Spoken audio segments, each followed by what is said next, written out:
Obras de hoje, nós estamos com Fernando Figueiredo, que vai trazer informações pra gente, né? Explicar pra gente, falar pra gente sobre aterros sanitários, a diferença entre eles e os lixões e como anda a situação dos aterros sanitários na Paraíba e no Brasil. Seja muito bem-vindo, Fernando Figueiredo. Boa tarde.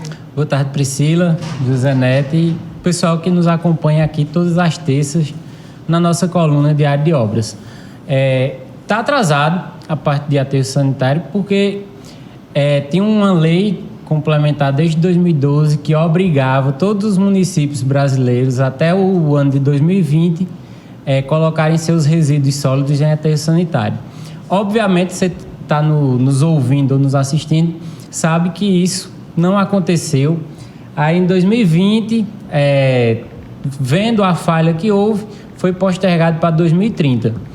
Nós estamos em 2024 e eu posso garantir que em 2030 essa meta ainda não será atingida. E essa é a situação do Brasil, infelizmente, né? Mas estamos caminhando. Fernando, ultimamente a gente tem ouvido muito falar em sustentabilidade, respeito ao meio ambiente, mas infelizmente na ponta os municípios não cumprem aí o seu papel básico, que é descartar de forma correta o lixo. Sim, eu gosto de tratar desse tema, porque principalmente começando do problema com a ponta da solução, né? A luz, que é o quê? Realmente, os municípios são negligentes com relação ao aterro sanitário. Na parte de infraestrutura, preferem-se a atenção maior para calçamento de rua e infraestrutura, porque é mais perceptível à população. Então, tem uma culpa aí dos municípios, dos governantes, mas nós, enquanto sociedade, enquanto indivíduo mesmo, nós negligenciamos demais a importância que os resíduos sólidos e que a gestão do lixo tem.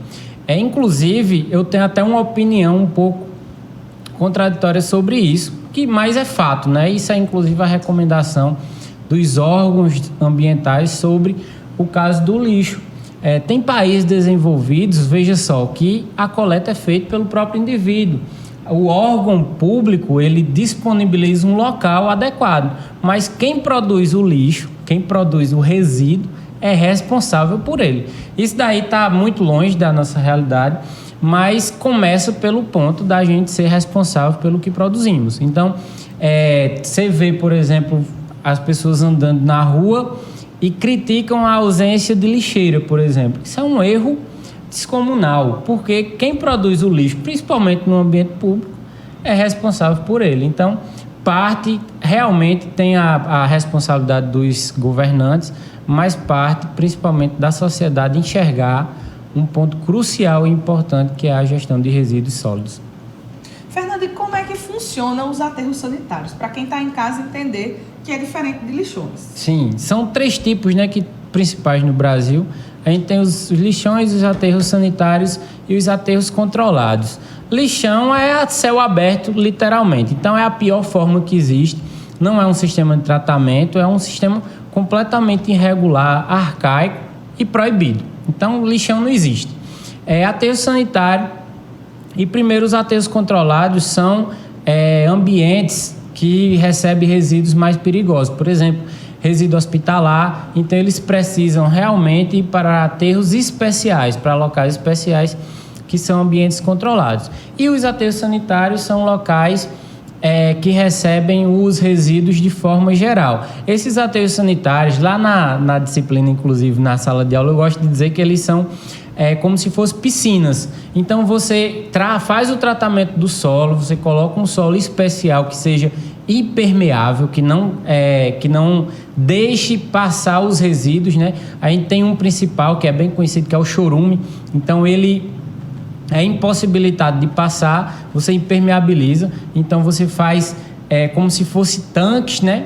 Células, que a gente chama de forma técnica. Essa imagem aí tem justamente uma célula ao fundo. Então, quando essa célula é cheia, você coloca mais solo ao redor e tampa e fica impermeável ali, e você muda isso para outro local. Então, essa é a forma de se fazer aterro sanitário no Brasil. Você impermeabiliza um local e isola esse resíduo. Só que, junto com o aterro sanitário, tem outras medidas. Por exemplo, você tem como extrair energia elétrica, porque o resíduo ele produz justamente o chorume, que ele incinerado, ele produz o gás metano, que é incinerado e produz energia elétrica. Então você reduz a quantidade, o volume de resíduo produzindo energia. Além disso, tem os processos que a gente tanto conhece, de reutilização dos resíduos, reciclagem, reaproveitamento, etc. Esse atual é como funciona atualmente no Brasil, em algumas cidades. Ou esse é o ideal que deveria acontecer em todas as cidades? O aterro sanitário que funciona no Brasil é esse. Algumas cidades potencializam ele reaproveitando, fazendo uma indústria de reciclagem, de reaproveitamento e também produzindo energia através do gás metano, né? Agora, esse dado aí que você falou bem, tem um dado que é estarrecedor sobre os aterros sanitários no Brasil. Nós temos, não sei se vocês lembram, mas no Brasil tem mais de 5.500 municípios, certo? Desses, você acha que o percentual é quanto que tem aterros sanitários? Por volta de 700 cidades possuem isso. É um número vergonhoso para o que o Brasil tem, certo? É em torno de 700 municípios que tem dos mais de 5.500. Na Paraíba, esse número também chega a ser vergonhoso, porque nós temos 223 municípios e aproximadamente 30 possuem aterros sanitários. O dado é de 2018, baixo, porque não foi atualizado ainda em decorrência da pandemia. Mas Fernando, e se a gente trouxer essa realidade para o sertão, digamos, né? Nós sabemos que, por exemplo, a cidade de Souza possui um aterro, né?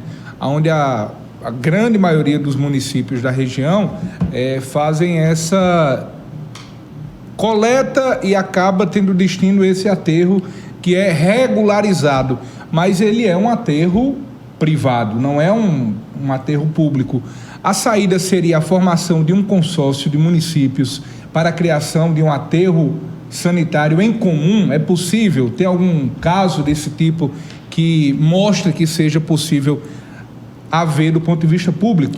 Tem o contrário. A maioria dos casos que decidiram fazer aterros públicos deu errado. Por quê? Por quê? Porque quem gerencia os aterros, a principal mão de obra são os CCs.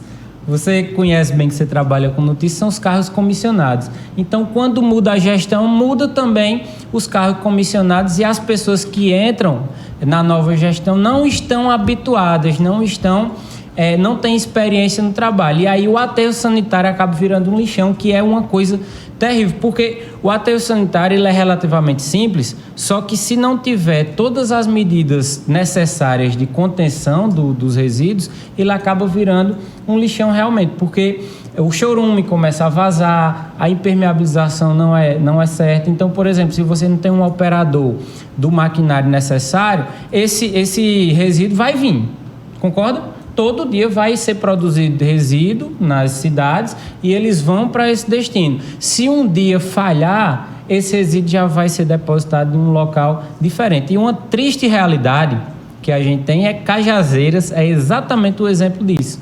Nós tivemos um aterro sanitário que, por conta se tornou uma bomba. Se tornou um lixão. Nós tínhamos um dos aterros sanitários melhores do Brasil, e acabou virando um lixão por conta do depósito irregular dos resíduos. E aí, só para complementar, a partir de 2020 nós tivemos o marco do saneamento básico. Esse marco foi justamente o que permitiu a iniciativa privada operar. E resíduos sólidos é algo economicamente muito viável. Dá muito dinheiro para operar resíduos sólidos, porque você tem os produtos, né, que são derivados para reaproveitamento, como vidro, alumínio, etc. Você tem a possibilidade de vender energia através do gás metano que é produzido no aterro sanitário, e você tem algumas possibilidades, por exemplo, de produzir adubo para a terra, para solo, né, para a plantação. Então, a gama de possibilidades econômicas para viabilizar o aterro sanitário são inúmeras. E aí entra um problema que eu queria tocar nessa tecla, que aí é uma opinião pessoal, apesar de ter fundamento técnico, mas é uma opinião pessoal sobre um dos maiores empecilhos que tem hoje no Brasil sobre aterro sanitário. Pense comigo. Ora, o que é que os órgãos ambientais indicam que é a melhor solução para o resíduo sólido no Brasil? Aterro sanitário, certo? Então, é uma recomendação de todos os órgãos federais e mundiais que os resíduos eles sejam depositados em aterros sanitários. Claro, com as ramificações disso, reaproveitamento, reciclagem, etc. Então, se há uma recomendação gerencial de se ter aterro sanitário, quando você vai abrir um aterro sanitário hoje no Brasil, eles tornam isso impossível. É uma missão praticamente impossível. O tanto de burocracia, o tanto de barreiras que impõe para se abrir um aterro sanitário. E veja só, eu não estou falando contra os ambientalistas, perfeito? Porque realmente tem que ter alguns critérios para se ter um aterro sanitário. Por exemplo, distância das cidades, distâncias de núcleos populacionais, distância do aeroporto, porque pode ser que junte algumas aves, urubu, etc. Então, tem alguns critérios que têm que ser objetivos. Só que os órgãos ambientais impõem tantos critérios subjetivos que fica praticamente impossível de se abrir um aterro sanitário. Eu não vou ser irresponsável dizer que para você abrir, você tem que ser corrupto, tem que fazer algum tipo de corrupção para conseguir a aprovação e ter a licença ambiental para se ter um aterro sanitário. Eu não vou dizer isso, mas é muito complicado de se ter um aterro sanitário no Brasil por conta das burocracias, das barreiras que impõem para se produzir o melhor sistema que tem. Então, a burocracia que se é imposta no Brasil, na minha opinião, é o principal empecilho que faz com que a gente não tenha muito mais aterros sanitários no solo nacional. Fernando Figueiredo, eu acho que nesse momento o pessoal de casa consegue, ter essa dinâmica e essa diferença entre aterros sanitários e tudo mais e como funciona. E eu queria que você deixasse para a gente aí recado final para quem está nos ouvindo nesta tarde de terça-feira. É que realmente que a população veja isso como uma coisa importante, que o resíduo que você produz também é responsabilidade sua, isso é o primeiro passo, e que você tenha isso como um ponto de grande importância. Ano que vem no próximo ano de 2026 já é eleição, então comece a prestar atenção como os candidatos vão falar sobre isso, porque realmente a gestão dos resíduos que a população produz é até um dos critérios mais importantes que torna um país desenvolvido e não desenvolvido. Então, essa parte é fundamental. A gente o Brasil já conseguiu que os aterros sejam tornados empresas, que sejam de iniciativa privada. Falta realmente tornar isso viável, possível e facilitado para que realmente nós tenhamos um contingente maior de aterros sanitários em todo o solo nacional. Como eu disse, é uma coisa muito bizarra, muito característica do Brasil. Essas leis, é uma lei que facilita e impede ao mesmo tempo, porque você tem as leis do Brasil que dizem a necessidade dos aterros sanitários e, ao mesmo tempo, leis que impedem, que dificultam a abertura desses próprios aterros. Então, o Brasil essa inconstância, A contradição que existe aí. Fernando, deixa eu fazer só uma dúvida agora. Na verdade, foi um questionamento que me veio à cabeça quando você falou sobre o Brasil, Nós somos um país com uma vasta extensão territorial que é possível se fazer esses aterros sanitários. E aí me veio aqui na cabeça, por exemplo, países que não têm tanto espaço territorial como o Brasil, por exemplo, Coreia do Sul, o Japão. Como funcionaria o descarte de lixo?